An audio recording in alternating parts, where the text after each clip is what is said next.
The story starts with a commander holding Martina by her hair and shouting, "The witch Owen is dead." It's the end of the letters. Martina, shocked to hear this, shouted, "Owen." A commander then gossiped, "What should we do with this wench? Should we just kill her?" Another replied, "For being Owen's daughter, she doesn't seem that extraordinary. But she's not bad to look at. She'll make a good offering for the crown prince." The first one said, "Wahaha, that's not a bad idea." Martina thinks internally, "My people have fallen and my mother is dead. All because of Blanche's cruelty and greed." The nomadic Letas were originally a small tribe of people who lived in the highlands of Aleta. Since the beginning of time, they had dark hair and dark skin, which made people say they stood against all that was light.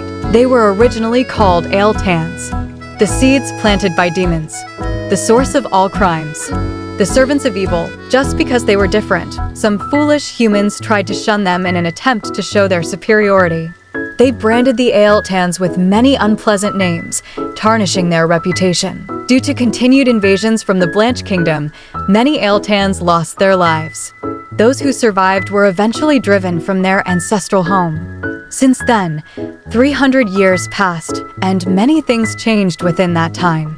The Aeltans who survived changed their name to Letas, and their skin and hair gradually lightened through generations of intermarriage.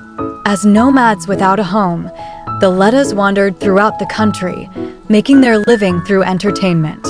Their painful memories of being persecuted slowly faded with time. Thus, the Letas were able to re-establish their culture as a people. But with the beginning of a civil war in the Blanche Kingdom, the need for a new public enemy arose. The first prince, Waldosh and Blanche, asked, "Are you that evil witch Owen's daughter? What is your name?" Trembling, she replied, "Martina." He came near, lifted her face and said, "You don't look half bad, considering the dirty blood that runs in your veins. Looks like you'll make a good plaything." Waldosh and Blanche had a plan that would kill two birds with one stone. In order to get rid of his half-brother, who was in competition with him for the throne, he caught Martina's hand and said, "Come here," and threw her on the bed. He decided to use the Letas, who had been bothering him for a while, to destroy both parties at the same time. He said, "Even if you change your name, it makes no difference. It's human nature for people to ostracize and fear those who are different from them. I'm simply using that instinct to my advantage." The same tragedy that had befallen the Letas 300 years ago was about to repeat itself, and in an even more violent and merciless way. The king said the second prince was conspiring with the witches' people to rebel against the royal family, but the crown prince heroically put a stop to his plot. "Therefore, I now pass on the throne to the rightful heir, Waldo." The crowd shouted, "Long live the new king. May Blanche prosper forever." The second prince, Theodoric and Blanche, said, "Now that the crown prince is king, my days are numbered." A prince shouted, "Arrest the prince immediately." Theodore asked, "What is the meaning of this?" The commander said, "The Letas confessed that you asked the witch for help in order to revolt against the crown, your highness." "Nonsense. This is a trap," he shouted. "I have no choice but to act on the king's orders. I had no desire to become king to begin with. Waldo, we may have come from different mothers, but I always treated you like a brother. So how could you?" He heard the sound of footsteps closing in on him. Martina said, "You have the hateful Blanche bloodline." Theodoric and Blanche, "I will save you, but in return, I need your power." He thought, that flaming red hair. "Is this woman Alita?" He said, "I don't have any power anymore, young witch. The blame for the dishonorable deeds of your people has been placed on me, and I can only sit here and suffer this injustice." Martina said, "I will kill the king." He was shocked to hear that. She grasped the rod of the jail and said, "I'm the last daughter of the Letas, and the blade that will avenge my people. Take me as your vassal and give me a chance to take revenge on those who stripped us of everything." It was the start of a fateful connection that would carry over centuries of time. A few days later, on the final day of the banquet honoring the new king, the atmosphere was tense. The king tossed his sword and said, "Martina, show us the sword dance that your people are so proud of. I'd like to commemorate the final night of this banquet with your performance." Martina looked strange and uneasy. Someone whispered, "Wasn't that sword used to cut down the witch Owen?" He's making her entertain us with an object that symbolizes the massacre of her people? Isn't that going a little too far? The king chuckled and said, haha, why don't you do a better job of hiding that smirk on your face before saying stuff like that? He thought to himself, even an untamed wild animal becomes docile in the face of death. Martina picked up the sword with trembling hands. As she raised it, she began performing a dance with it. The king glanced at her, intrigued. Suddenly, her eyes widened. She slashed the sword and attacked the prince. Chaos erupted. Everyone screamed, ah. The king shouted, kill that wench. The commanders responded, yes, your majesty. Martina opened the doors and escaped. People screamed, Prince Theodore. The prince, calm amidst the chaos, said, did you enjoy the banquet so far? A soldier asked, Your Highness, should I send in the soldiers? The prince remembered Martina's words. I will kill the king. Take me as your vassal and give me a chance to take revenge on those who stripped us of everything. He thought, did the sight of your mother's corpse drive you mad? As you can see, I don't have any power left. What do you want me to? But Martina cut him off, saying, the sword dance of the Letas was passed down for generations, not just as a form of entertainment, but also as a sword skill honed for killing people. I'm sure there are still some left who support you, the second prince. Make it so that I can perform the sword dance in front of the king. The prince agreed. All right, I'll accept you as my vassal, he said. But internally, he thought, no matter how skilled she is at wielding a sword, the witch probably won't make it out alive. Then he gave orders. Don't let a single one of these bastards out of the banquet hall. Lock the doors and keep an eye on them. The people inside cried out, yes, your highness. As you command. They pushed against the doors, shouting, Your Royal Highness. Please release us. Please spare our lives. The prince thought, now that things have come to this, I have no choice but to discard her. I feel sorry for her, but I'll have to present this incident to the public as a witch's dying struggle. No matter how despicable Waldo is, it would only disgrace the royal family to smear his name any further. 2 hours later, a soldier asked, Why is it so quiet? I haven't heard a thing for a while now. Another said, Your Highness, a good amount of time has passed. I think we'll have to check to see what's going on in there. The prince thought at least 1 or 2 of them should make it out alive. Considering that, it's been too quiet for a while now. What in the world, Hap? Then he said, All right, open the doors. The door burst open. Martina was standing there, blood flowing from her foot. A soldier shouted, The witch is alive. She stepped forward after killing them all. A soldier said, Goodness, dear God, she thought, the witch took them all out by herself? But there were at least 200 people in here. She attacked the prince.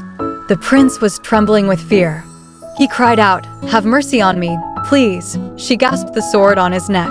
Martina said, Have mercy? How shameless of you to beg for your life at this moment. The prince cried out, Theodore, that witch wants to kill me. She'll probably kill you too. So hurry up. And she sat on her knees and said, My king, please allow me to have his head. The prince, confused, said, My king. She replied, That's right. I'm the king of Blanche now. He said, You have my permission. She turned her face. He said, No, please. She attacked him and he shouted, No. That was the end of Waldo's brief rule. Afterwards, Theodore became the new king. In an instant, Waldo became known as a wicked man who was blinded by power and tried to hurt his own brother, while the new king won the hearts of the people by asking the gods to forgive Waldo's sins. Also, the Letas became known as an unfortunate people who were sacrificed as part of the previous king's schemes. And Martina, the last remaining Lita, became famous as the king's protector. However, that wasn't the end of all the bloodshed. The new king said, Martina, for coming to my aid, I bestow upon you the title of Marchioness. From this day forth, you are Marchioness Martina Owen de Lita. Martina said, It is an honor, your majesty. As she fought in battle, Martina became known as the Scarlet Reaper or the Red Sword. Her reputation spread across all the land and cast a shadow over the king, causing Blanche to be called the Red Kingdom. 8 years later, when Martina turned 25, the king plotted to frame the Letas for treason. Martina quivered. I shouldn't have trusted a Blanche. She shouted, "How dare he betray me and the letters like this?" A soldier said, "Your Excellency, despite the king's attempt to defame you, there are many who support you. Please ally with them. You can use this as an opportunity to put an end to the Blanche bloodline." That is how Martina ended up turning her sword against the crown. Because Martina was as strong as 100 soldiers combined and had powerful supporters backing her, she had nothing to fear. The door creaked open and she entered. She said, "Theodore, you are all that is left of the Blanche bloodline. I curse you for taking away the very hope that you gave me." She shouted, "How could you betray me in such a cruel way?" He said, "I have nothing to say to you. I apologize for using you until the very end." Her eyes filled with tears and she said, "But you still won't rescind your order for me." He replied, "Do what you must do." The treacherous King Theodore ended up meeting the same death as his brother. While many praised Martina's military prowess, a few scholars questioned the nature of the events leading up to Theodore's death. It seemed as though King Theodore had met his death without protest, as if he had been waiting for it all along. For that reason, some believed that King Theodore had loved Martina. But in the end, that remained a mere theory. Martina said, "Now, the Blanche bloodline is no more. All of this is the result of the royal family using my people, the Letos, and slandering their innocent name. I will make sure that no one can ever defame or harm the Letos ever again." Afterwards, Martina conquered the entire continent and founded the Carabella Empire. Martina Owen de Lita Carabella. She had only had one name before, but each new name that came after the first told the story of how she became the Empress. After she unified the continent, she passed on the throne to her loyal vassal, Elsier, and traveled south. She died without having had any children. And that was the end of the Letos. A lady said, "That is why no emperor who rose to the throne after her could use the name Carabella. Only Empress Martina was allowed to use that name." The whole class was silent. A girl glimmered, "Wow." A girl with blonde hair looked outside the window. The teacher adjusted her glasses and said, "Astina." She shouted, "Astina." She glimmered, "Yes." The teacher asked, "Was the history lesson not challenging enough for you, Estina? Seeing as you weren't paying attention, I suppose you already know the contents of today's lesson." She sighed, "Oh." The teacher looked annoyed. "This is the private Bellic Academy. It's the best educational institution in the Carabella Empire, where the nation's most brilliant minds gather. Students who don't score high enough on the annual advancement exams are held back a year, and if that happens twice, they are expelled. The school's graduation requirements are that strict." The teacher thought, so how is that girl able to pass her advancement exams when she hardly pays attention in class? And with grades far above average too. I don't know what tricks she's using, but I won't let her get away with her behavior this time. I'll just have to bring her down a peg. She whipped the stick and said, "Empress Martina helped King Theodore purge his enemies and seize their territories. Give me the exact number of aristocratic families who disappeared around this time." A student murmured, "Huh, that wasn't in our textbook." Another added, "I don't know the answer to that either." Astina flicked her fingers and said, 12. And that's only counting the nobles who lost their ancestral castles when the heads of their families were killed. Students murmured, "Wait, what? Is that the right answer?" The teacher was shocked. She gave a sly smile and said, "Good. Now I'll move on to the next question."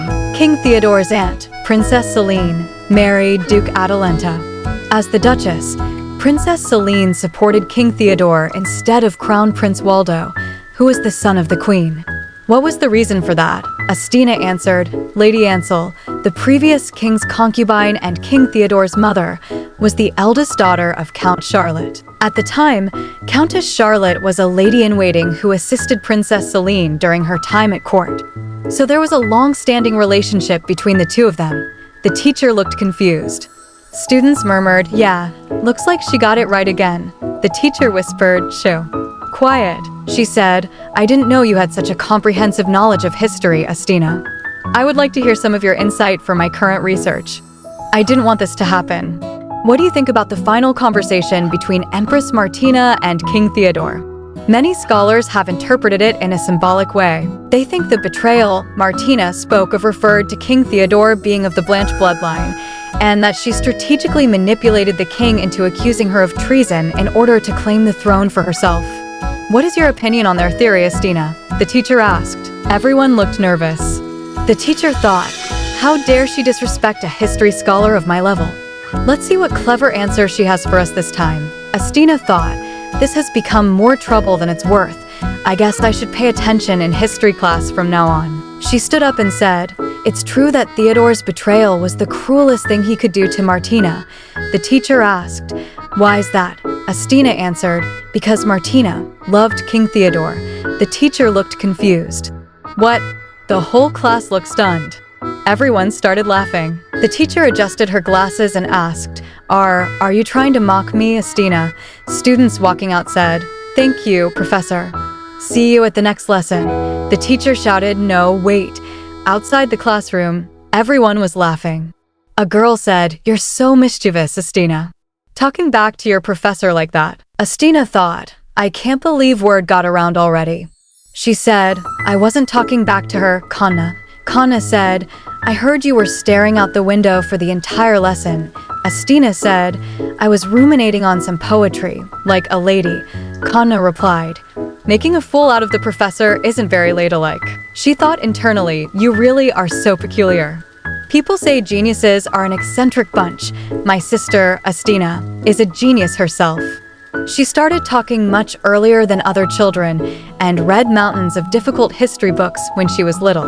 Astina said, you may leave for the day. I wish to be alone. I must learn what has happened over the years. Their parents thought, our little girl is a genius. They had Astina learn etiquette at a young age. She learned how to carry herself perfectly in just 3 days. A girl near her thought, she's 2 years younger than me, yet we're learning at the same pace. A lady said, your posture and movements are perfect. There's nothing more for me to teach you. Kanna shouted, I don't want to take lessons with Astina anymore. Her father said, Kanna, you're not stupid at all. Please open the door, Kanna shouted, but Astina always does everything perfectly. I must be the stupid one. Their parents looked at each other. A while later, her mother knocked on the door and said, Kanna, it's your mother. I'm coming in. She was sleeping on the bed. Her mother said, you're not stupid or slow-witted. In fact, you learn faster than other children your age.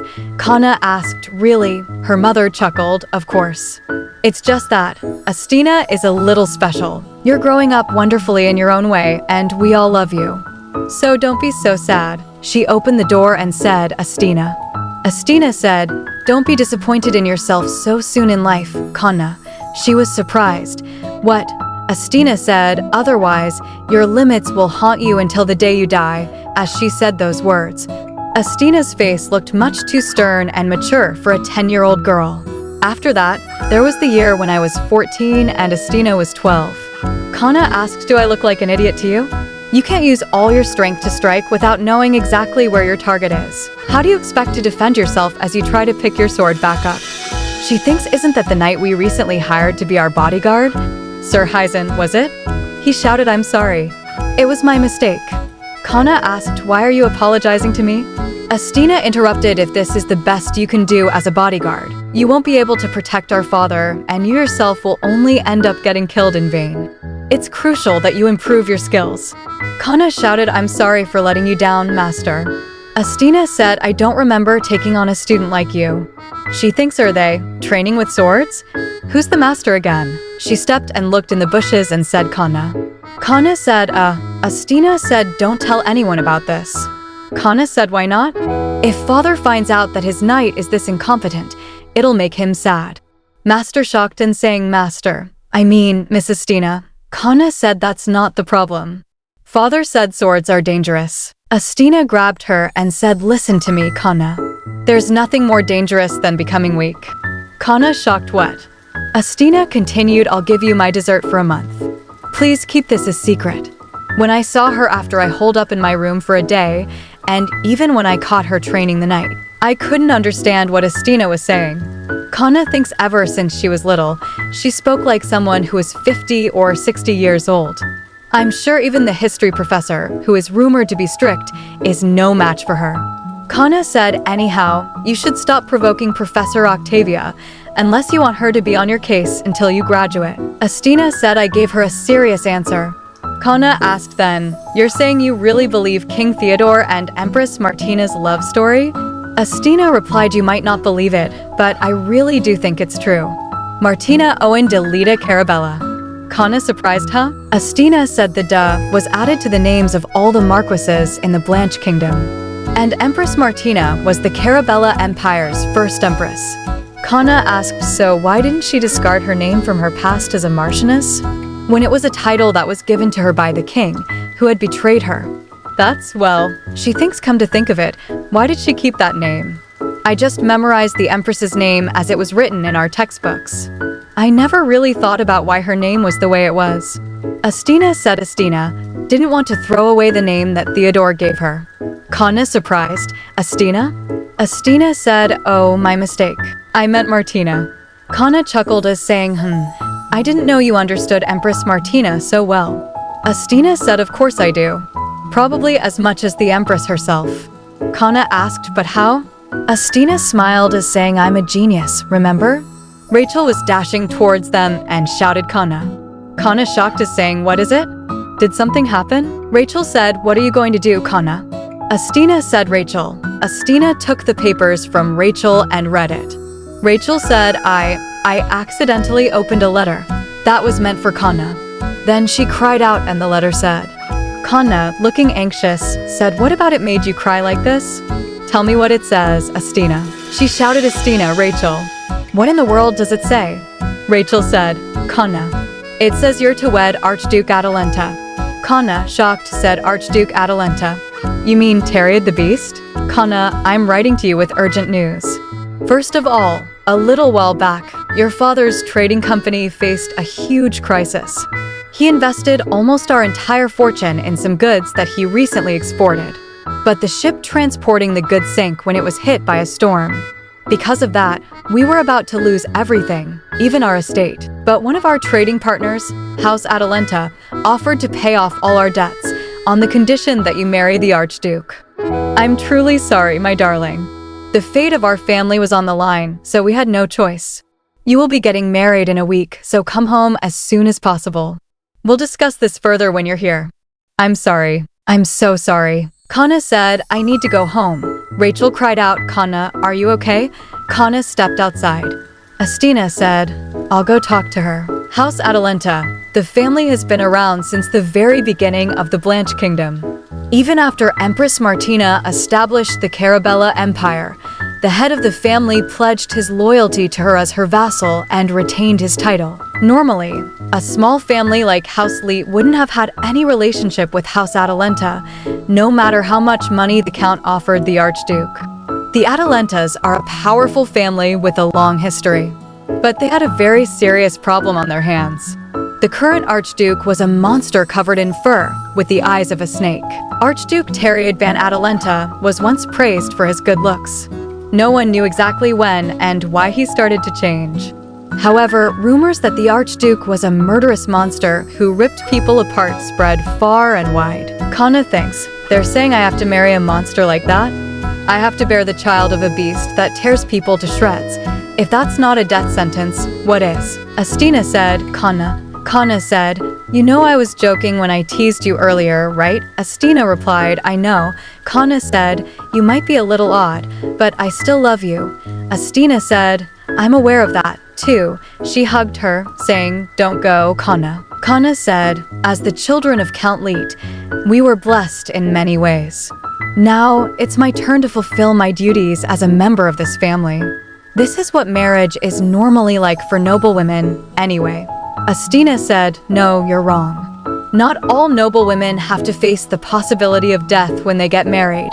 Kana, angry, said then. She shouted, then, what am I supposed to do? Run away to save myself. If our family falls to ruin, it's not just me who'll be unhappy. Astina said, I can't let you sell your own life to right father's mistakes. Kana thinks she might be a genius, but I guess she doesn't know how the real world works. She said, do you even know? What happens to nobles whose families collapse? Astina calmly said, I know. The men fall ill from hard labor. and the women either become mistresses or prostitutes. Kana shouted, Astina, but Estina continued, but who cares what will happen? Is that more important than your own life? Kana got sad, saying, it is. No one can live without honor and dignity. Astina said, I did always like that about you, Kana. Kana asked, what? She replied, it's gotten late. She raised her hand, saying, we can wake up early tomorrow and finish talking. Kana said, all right. In the night, a maid said in shock, I can't believe this is happening. Kana is marrying Archduke Adalenta? She skipped dinner because of the shock. It looks like she's leaving tomorrow. Another asked, what should we say to her before she leaves?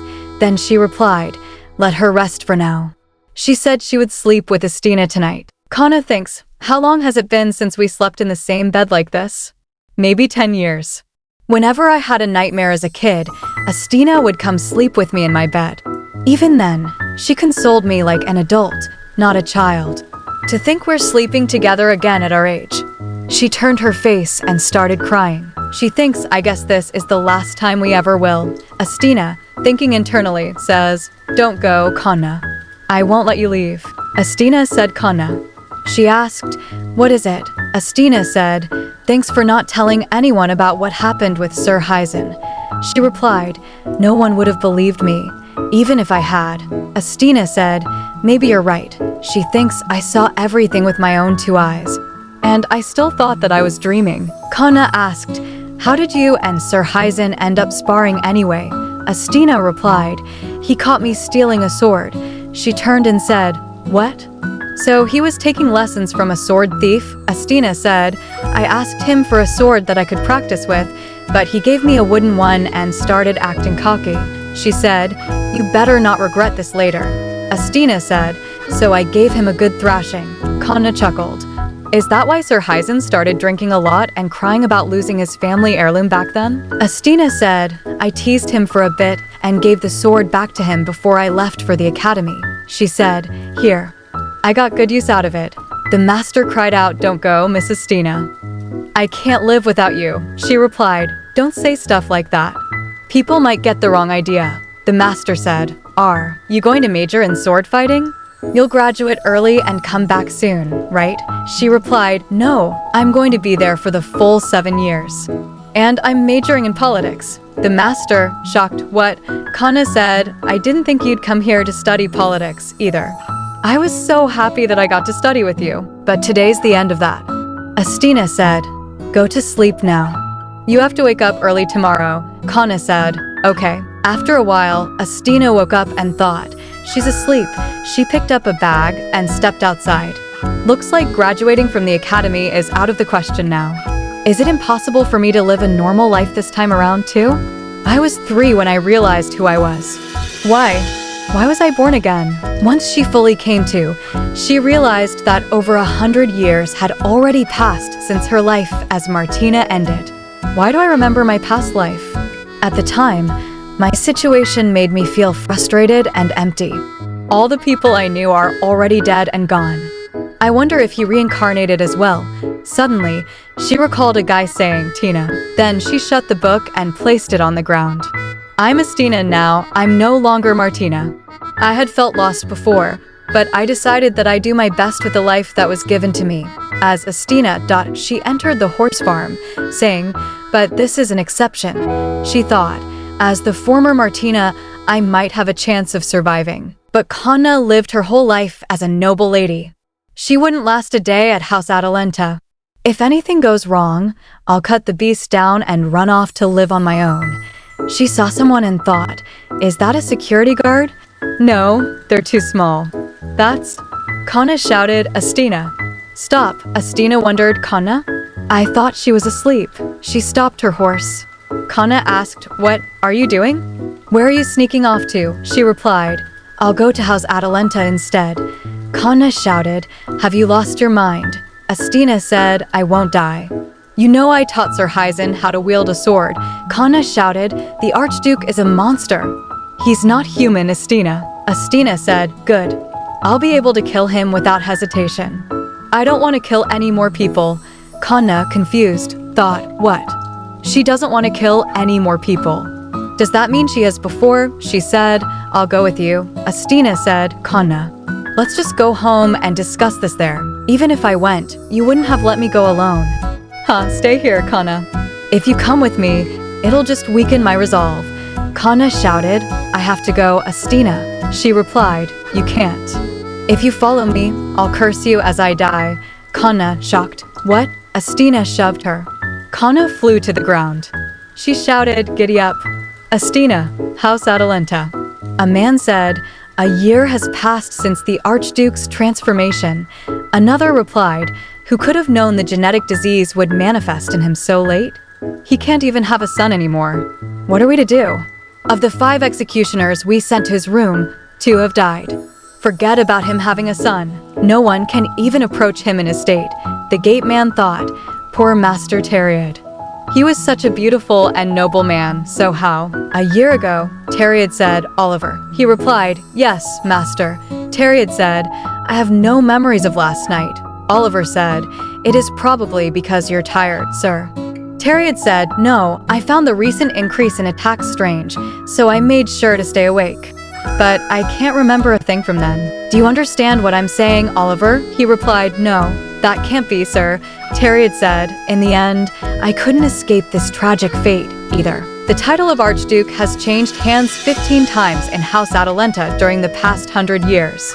10 of the Archdukes died from a genetic disease before they reached adulthood. The remaining 6 were able to take over the title and carry out their duties for life. This genetic disease makes one lose all reason and intellect and turns them into a monster. The symptoms start appearing before their 20s, when the person is in their teens. At the onset of the disease, their skin splits apart and first starts growing all over their body. As their fingernails and toenails grow sharp and deadly, their reason begins to fade. And not long after, Theriod shouted, Oliver. Please, Oliver, startled, said, Master. The disease started to progress quickly. Theriod said, please lock me up so that I can't go on a rampage. Oliver protested, but the Archduke shouted, do it now. In the present, someone said, we thought the disease had disappeared and lowered our guards. It didn't manifest in the family for the past 2 generations. Even the current Archduke was fine until he turned 25. The man near him added, if we had known this would happen, we would have made sure he produced an heir beforehand. A hand was raised. Wait, even beasts mate. With that in mind, it shouldn't be impossible for him to produce an heir. Oliver looked confused and shouted, hold on, Baron Vernon. How could you say something so inhumane? He's right. That is an insult to the Archduke. How dare you compare our lord to a beast? Besides, now that the rumors about the Archduke have spread everywhere, who would accept a marriage proposal from House Adalenta? Then Baron Vernon said, well, we just have to find a family that has a weakness and use it to our advantage. If anyone has a better idea, feel free to share it with us. If we sit around doing nothing like this, House Adalenta will meet its end. A month later, Oliver was thinking, tomorrow, the lady from House Leit will arrive. I know this was an immoral and heartless thing to do. I didn't want to go along with Baron Vernon's suggestion. But then, I wondered if a miracle might happen. Out of the 5 executioners, 3 survived. So maybe, no, I'm simply deluding myself with false hope. How will I answer for this sin once I die? But why would Count Leit send his younger daughter? Rather than his second daughter, who is known for her outstanding intellect and remarkable beauty, I thought his quiet eldest daughter would be easier for him to give up. It's no loss to the Adalenta family, but why did the Count suddenly change his mind? Someone shouted, Oliver. He thought, why is someone calling for me this late at night? Astina took off her jacket, saying, I'm sorry for barging in here earlier than expected. I am the one who is betrothed to the Archduke.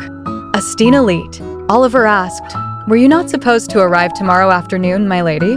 Why have you come so late at night by yourself? She replied, I had my reasons. I could only wait a day before taking off because of how distressed Kana was. Oliver, shocked, said, pardon. She continued, I know I should give you a proper introduction, but I'm too exhausted to talk right now. I would like to get some sleep first. Could you show me to a guest room? Oliver responded, oh, of course. He thought to himself, how strange. Who in the world would be in such a hurry to come here and meet their death? Then Oliver said, I would like to welcome you to the estate of Archduke Adalenta. Astina replied, "Thank you. I'm happy I could visit the home of the Empire's first knight." Oliver was shocked. The Empire's first knight, he thought, it's a title I haven't heard in a long time. That title is only mentioned in history books these days. I never thought I'd hear it from the lips of a young lady from another family. I see the rumors about her superb intelligence are not unfounded. On top of that, she is both elegant and refined. To think we must sacrifice a young lady who had such a bright future ahead of her. While bathing in the bathtub, Astina thought, this really is the home of an archduke. Such expensive, scented oils. I rode all the way here without taking a break beforehand. I really am tired.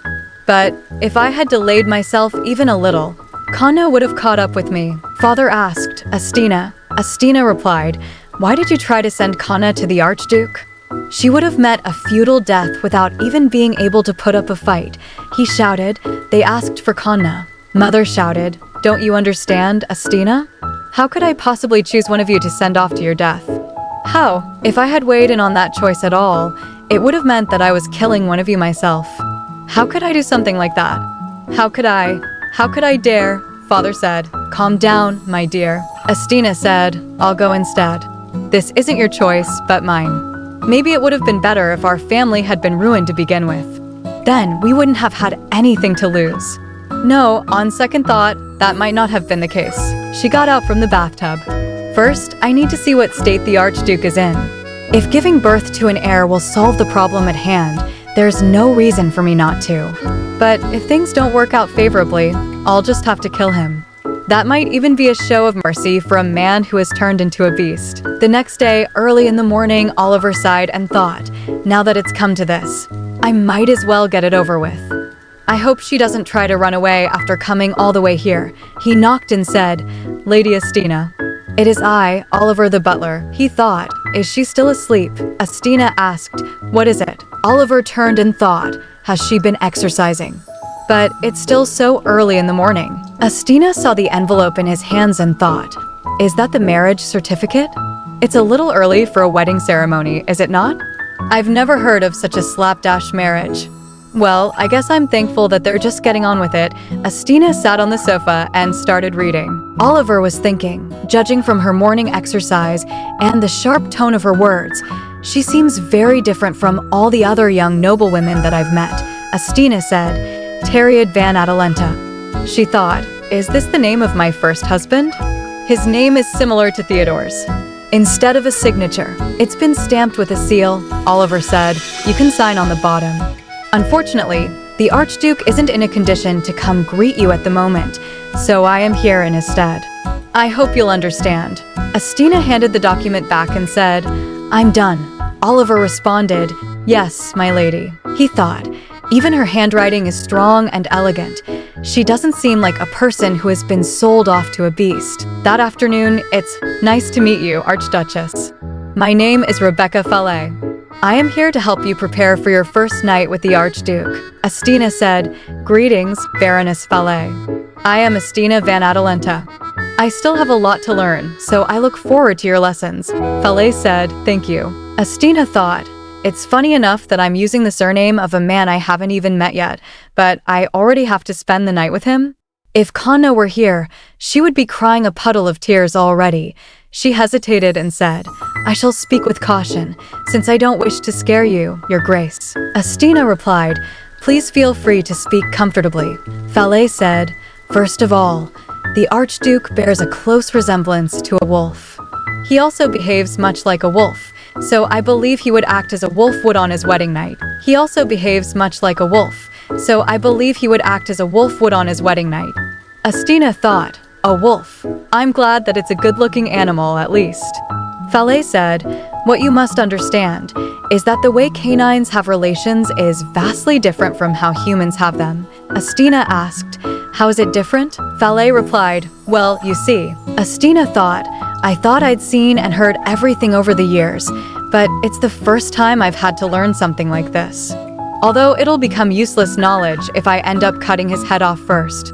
It's been a while since I felt like a means to an end instead of a human being. The last time I felt like this was. Theodore had once said, "This is my final request, Martina." Astina replied, "Theodore, this too is my one and only wish." "I cannot fulfill your request." Theodore insisted, "You must do it. For you and for me as well." Astina's eyes filled with tears as she said, "How could you do this to me? How could you be so cruel?" Theodore said, "I always loved you." She answered, "If you did, I wouldn't be feeling this horrible right now." "You never loved me. I finally know that now." Well, that's all in the past. Meanwhile, Astina and Oliver noticed people whispering about the marriage. "Is tonight the wedding night?" "It's just as Baron Vernon said. We were able to find someone for the Archduke after all." Another added, "We shouldn't celebrate just yet. Objectively speaking, there's a high possibility that an innocent woman will die. If the Archduke kills the lady he married, then we'll just find another young noblewoman who fits the bill. We must preserve the Adalenta family, no matter what it takes." "Am I wrong?" Someone asked. "What is that, Baron Vernon?" He answered, "It's medicine that is used for animal husbandry." Then he muttered, "Dear God, please forgive us for our sins." Another voice added, "Oh dear." Baron Vernon continued, "It will help increase the chances of success." Oliver thought, if God truly exists, would he let a horrific situation like this happen? "How I resent the heavens for all of this." He said, "I'm sorry." Astina asked, "About what?" He replied, "I am deeply ashamed. I have committed a grave sin because of selfish reasons." She stepped forward and said, "I'll finally get to see my husband's face. Smile. It's the day of our wedding and a joyous occasion. No matter what happens from here on out, this is a good thing for House Leit." With the help of the Adalenta family, they were able to escape bankruptcy. At this point, I might as well give these people their money's worth.